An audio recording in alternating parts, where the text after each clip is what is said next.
नमस्कार दोस्तों, आरोग्यम टीम में आप सभी का मैं अवनीश मिश्रा स्वागत, वंदन और अभिनंदन करता हूं और आशा करता हूं कि आप सभी का परिवार सुरक्षित है और आप भी सुरक्षित हैं। दोस्तों, इस वीडियो में मैं आपको बताने वाला हूं जैविक खेती क्या होती है और इस जैविक खेती में हम किस तरह से लागत को कम करके उत्पादन को बढ़ा सकते हैं। जैविक खेती का मतलब क्या होता है, तो अंत तक इस वीडियो में बने रहिए क्योंकि ये वीडियो आपके काम का है। आपकी लागत को कम करके उत्पादन बढ़ाएगा। अभी खरीफ का समय चल रहा है, सोयाबीन की पैदावार बढ़ाने के लिए ऐसे क्या कदम उठाए जाएं जिससे आपकी पैदावार बढ़े और आपकी उन्नति हो, आपका उत्पादन बढ़े तो फायदा बढ़े। लागत को कम करके उत्पादन बढ़ाने का ये बहुत जबरदस्त फार्मूला है, इसको अंत तक देखते रहिएगा।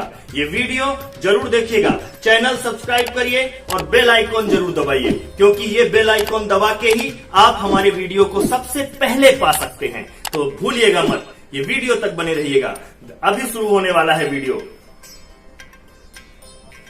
1 मिनट, वीडियो देखे बगैर स्किप मत करना। धन्यवाद। चलिए प्रारंभ करते हैं आज हम अपने इस वीडियो को। और इस वीडियो को प्रारंभ करने से पहले मैं आप सभी दर्शकों और किसान भाइयों को नतमस्तक प्रणाम करता हूं कि आपकी वजह से ही हमारा पेट पल रहा है। आप न गर्मी में ठहरते हो, न बरसात में ठहरते हो, न आपको ठंड लगती है।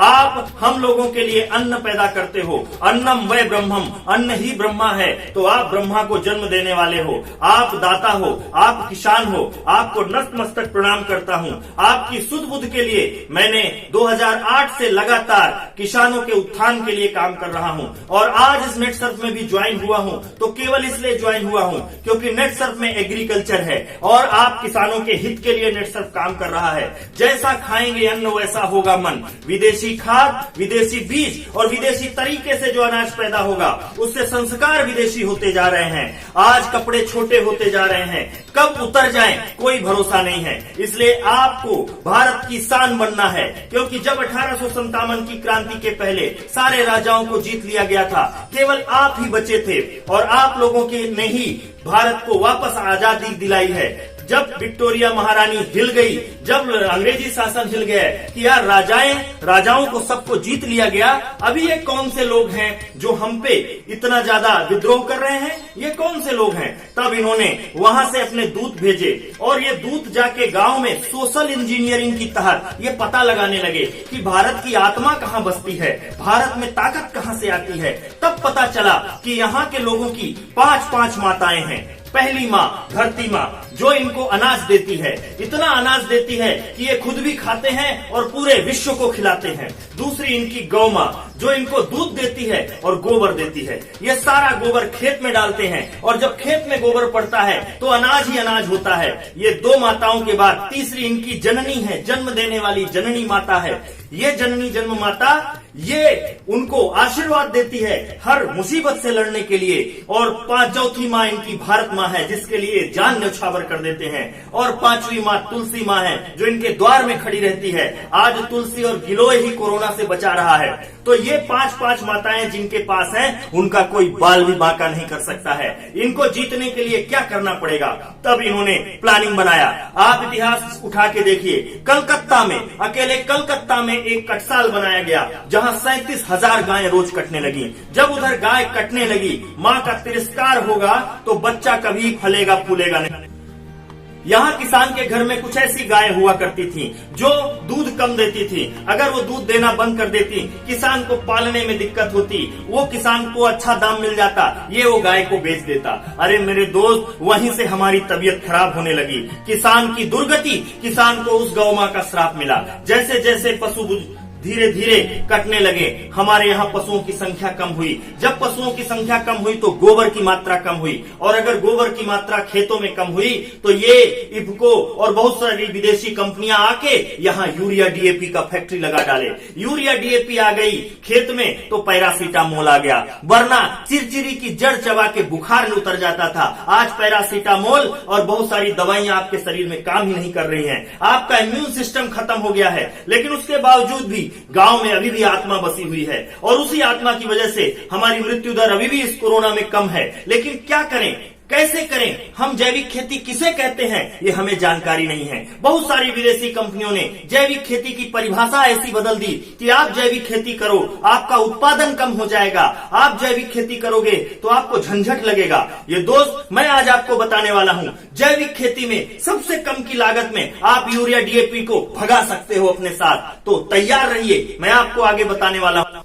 अब पहला सवाल ये उठता है कि जैविक खेती कहते किसे हैं, जैविक खेती का मतलब क्या होता है? क्या यूरिया DAP बंद कर देना ही जैविक खेती कहलाता है, या फिर गोबर और केचुए की खाद को डाल देना ही जैविक खेती कहलाता है? अरे मेरे दोस्त, गोबर और केचुआ एक जैव अपशिष्ट है, जीवों द्वारा निकाला गया मल मूत्र है। भारत में 2,65,000 पंचायत हैं। 2,65,000 पंचायतों में हर पंचायत में 500 किसान हैं और हर पंचायत में एक किसान के पीछे एवरेज 5 एकड़ की खेती है। क्या इतना गोबर और केचुआ उपलब्ध हो पाएगा? क्या ये अपने पास इतना लेबर है जो इसको बढ़ा पाएगा? ये केवल झंझट बनाने की चीज है। पुराने जमाने में आग लगाने के लिए पत्थर घसा जाता था, अभी लाइटर आ गया है।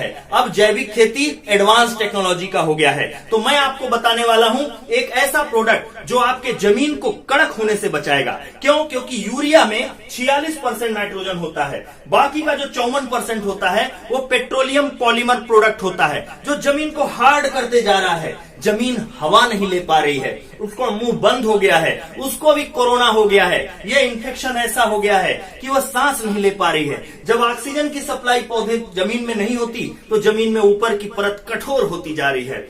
जिस जमीन में कभी लकड़ी का हल चल जाता था, आज पावर ट्रैक्टर नहीं चल पा रहा है। तो सबसे पहले हमारे पास एक ऐसा तत्व है, एक ऐसा प्रोडक्ट है जो आपके जमीन को भुरभुरी कर देगा, जिसका नाम है set, soil health enhancement technology. ये सेट क्या काम करता है?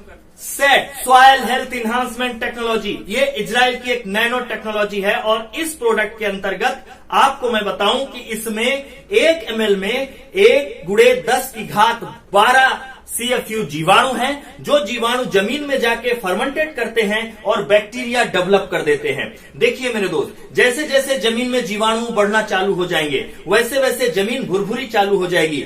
आप जब जमीन में लगातार सेट डालोगे तो जड़ों का विकास बढ़ना चालू होगा, और जड़ों का विकास जब ज्यादा बढ़ेगा, सेमिनल ज्यादा जड़ बढ़ेंगी, तो पौधे का शरीर तंदुरुस्त होगा, क्योंकि भोजन सोखने की शक्ति बढ़ा देगा। मतलब पौधे में मुंह की मात्रा ज्यादा कर देगा। पौधे पत्तियों से नहीं, नीचे जड़ों से भोजन अवशोषित करती हैं और सूर्य के प्रकाश से फोटोसिंथेसिस करती हैं। यहाँ पे ये काम क्या करेगा? यहाँ पे जो एक सेट काम करेगा, वो set soil health enhancement technology मिट्टी की हेल्थ को सही कर देगा। अभी जमीन सुधर गई, अब हमको चाहिए पौधे में। पौधे की 5 अवस्थाएं होती हैं। पहली होती है भ्रूणावस्था, जिसमें बीज अंकुरित होता है। दूसरी होती है बाल्यावस्था, जिसमें वो फुटाव मारता है। तीसरी होती है किशोरावस्था, जब फूल लेके आता है। और चौथी होती है गर्भावस्था, जब दाना भर रहा होता है। और 5वीं प्रौढ़ावस्था। ये 5 अवस्थाओं में सबसे पहले बीज उपचार के समय अगर आपने सेट ये जो प्रोडक्ट जो मैं बताने वाला हूं, ये हमारा स्मार्ट प्रोडक्ट है।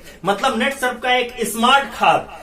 ये स्टीम रिच में अलग अलग समय में अलग अलग काम करने की ताकत होती है। अगर आप इसको बीज अंकुरण के समय स्प्रे करते हो, बीज के ऊपर स्प्रे करके बीज की बुआई करते हो, तो यह बीज संस्कार हो जाता है। और बीज संस्कार के बाद इसके अंकुरण 90-92% हो जाते हैं। अब यही स्टीम रिच को अगर आप बुआई के 20 दिन बाद स्प्रे करते हो, तो ये क्या करता है? फुटाव लाता है, ब्रांचेज लाएगा और नीचे जड़ों का भी विकास ज्यादा करेगा, वेजिटेबल ग्रोथ कर देगा। और फिर जब इसके बाद फूल के आने के पहले जब आप इसको स्प्रे करते हो, तो ये पौधे के ऊपर जब स्प्रे होता है, तो ये जो स्टीम रिच है, ये ज्यादा फूल लाने का काम करेगा। और एक काम, फूल गिरने से बचाएगा। और फिर जब आप गर्भावस्था में डालोगे, जब फल बनने लगेंगे, ऐसे समय में जब आप स्टीम रिच का इस्तेमाल करोगे, तो यह स्टीम रिच क्या काम करता है? फल की भराव और उनके अंदर स्टोरेज की मात्रा बढ़ा देता है, जिससे इसके अंदर जो जिबरलिक गिबरलिक और ऑक्सीन हार्मोन्स होते हैं, ये पौधे के पूरे बॉडी के अलग अलग समय में अलग अलग क्रियाविधि को एक्टिवेट कर देते हैं। ऐसा प्रोडक्ट वर्ल्ड में किसी के पास नहीं है, केवल नेटसर्फ के पास है। तो ये जो सेट हो गया, ये जमीन भुरभुरा कर दिया।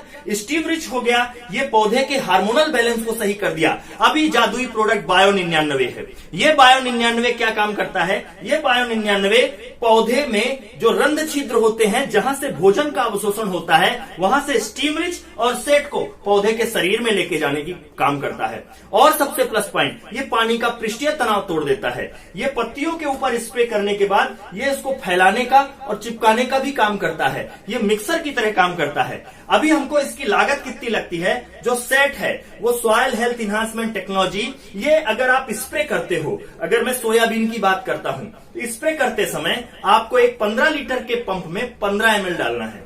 दूसरा प्रोडक्ट है अपने पास स्टीम रिच, ये भी आपको 15 लीटर के पंप में 15 ml डालना है। और तीसरा प्रोडक्ट बायो 99, ये आपको 5 ml पर पंप डालना है 15 लीटर में।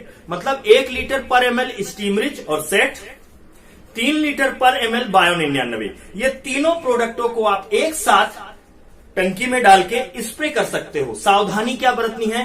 स्प्रे पंप को अच्छे से साफ सुथरा करना है। इसमें खरपतवार नाशक और बहुत सारे ऐसे सिस्टमेटिक या कॉन्टेक्ट पॉइजन का इस्तेमाल ना हुआ हो, तब आप इसमें डालिए, स्प्रे कर दीजिए। कितनी बार करना है स्प्रे? ये स्प्रे आपको करना है पौधे लगने के 20 दिन बाद पहला, उसके 20 दिन बाद दूसरा, उसके 20 दिन बाद तीसरा, और अगर और अच्छा दाना भराना है तो 4 स्प्रे आप करिए। अभी खर्चा कितना लगेगा? एक पंप का खर्चा हुआ, एक स्टीम रिच का एक पंप का खर्चा आता है लगभग 25 रुपया, दूसरा का 18 रुपया, सेट का खर्चा आता है, और 14 रुपया खर्चा आता है आपका बायो 99 का। ये तीनों प्रोडक्टों का आपको जो खर्चा लगता है वो 57 रुपया पर पंप का खर्चा लग रहा है। अगर ये 57 रुपए पर पंप का खर्चा आपको पड़ रहा है तो ये मान के चलिए आपको 1 बीघे में, 1 बीघा हमारे अगर मध्य प्रदेश की बात करें तो 1 बीघे में 3 पंप लगता है, और अगर हमारी बात करें बिहार की तो 1 बीघे में 6 पंप लगता है। एक पंप का खर्चा आपका लगभग मोटा मोटा मान के चलिए तो 60 रुपए का खर्चा पड़ा। आपको 3 पंप डालना है बीघे में तो लगभग आपका खर्चा पड़ता है 180 रुपया, और आपको इसको 3 बार डालते हो तो 540 रुपए का पर बीघे का खर्चा पड़ रहा है। एकड़ में हम डबल कर देते हैं, एकड़ में लगभग 1000 रुपए, 1100 रुपए एकड़ का खर्चा पड़ता है। अगर आपको ये प्रोडक्ट चाहिए होता है तो आपको अपना आधार कार्ड, पैन कार्ड या नाम, डेट ऑफ बर्थ, नॉमिनी और एड्रेस आपको इस नंबर पे भेज देना है। यहां से आपको एक लॉगिंग आईडी, पासवर्ड मिल जाएगा। आप अपने मोबाइल में वो एप्लीकेशन डाउनलोड कर लोगे और भारत के किसी भी कोने पर आप इसका ऑर्डर कर सकते हो। ये जैविक खेती आपके लिए, आपके आने वाले भविष्य के लिए, आपकी पैदावार बढ़ाने के लिए बहुत है। अभी सोयाबीन में ये 3 बार में जब आप स्प्रे करते हो तो पहली बार स्प्रे जब आप करते हो 20 दिन बाद तो ये फुटाव बहुत ज्यादा मारता है। दूसरी बार स्प्रे करते हैं तो फूलों की संख्या बढ़ा देता है। तीसरी बार जब स्प्रे करते हैं तो ये दानों की साइज और चमक और भराव बढ़ा देता है। अभी आप आगे कुछ वीडियो के क्लिपिंग देखेंगे, थोड़ी थोड़ी क्लिपिंग है जिसमें जिन्होंने इस्तेमाल किया है उसको इसमें क्या फायदा हुआ है ना? हाँ, आ सकते हैं।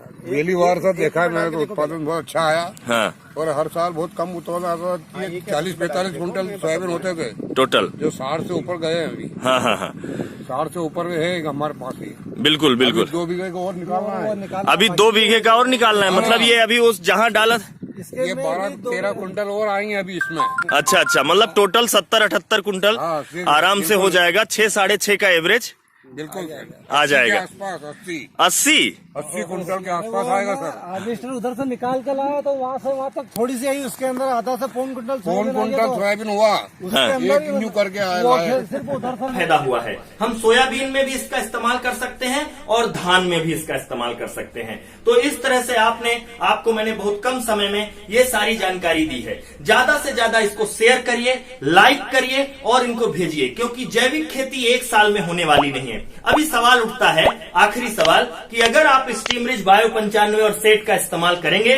तो क्या यूरिया डीएपी को बंद कर देंगे? जरा देखिए, 50 सालों से जो नशा खेतों में डल रहा है उसको एक दिन में बंद नहीं किया जा सकता। अभी जैसे जैसे आप इस खेती का इस्तेमाल करेंगे नेट सर्फ का, वैसे वैसे आपका जो लागत है वो धीरे धीरे यूरिया डीएपी की कम होती जाएगी, और एक समय ऐसा आएगा कि आपको 1 एकड़ में बहुत कम मात्रा में नाइट्रोजन और फास्फोरस देना पड़ेगा। हवा में 78% नाइट्रोजन है और जमीन में जो नाइट्रोजन है वो नाइट्रेट के रूप में परिवर्तित होता है, तभी पौधे लेते हैं। तो हमारी ये जो स्टीम रिच, बायो 95 और सेट है, ये बहुत जबरदस्त रिजल्ट देता है और हमारे सारे किसान भाइयों ने 30 से 40% पैदावार बढ़ाई है। अधिक जानकारी के लिए चल रहे नंबर पर आप संपर्क करिए और बेल आइकॉन जरूर दबाइए। ये वीडियो उन लोगों को शेयर करिए, उन लोगों को भेजिए जो वाकई में जैविक खेती करते हैं। अगर ये वीडियो आप देख रहे हैं और आप किसान नहीं हैं, तो उन किसानों को भेजिए जहां से आप अनाज पैदा करते हैं, क्योंकि जैविक खेती पर हम लोग काम नहीं कर रहे हैं, हम लोग विषमुक्त खेती पर काम कर रहे हैं। और हम चाहते हैं कि हमारा अनाज शुद्ध हो और हम वापस पूरे विश्व को जैविक अनाज पैदा हो, क्योंकि धीरे धीरे हमारा जैविक अनाज पैदा होना बढ़ रहा है, हमारी पैदावार जैविक अनाज से बढ़ रही है और क्वालिटी बढ़ती जा रही है। तो बिल्कुल बने रहिए हमारे इसी चैनल में। आगे हम आपके बहुत सारे ऐसे ऐसे सवालों का जवाब देंगे जो आनंद ही आनंद रहेगा। धन्यवाद, धरा प्रणाम।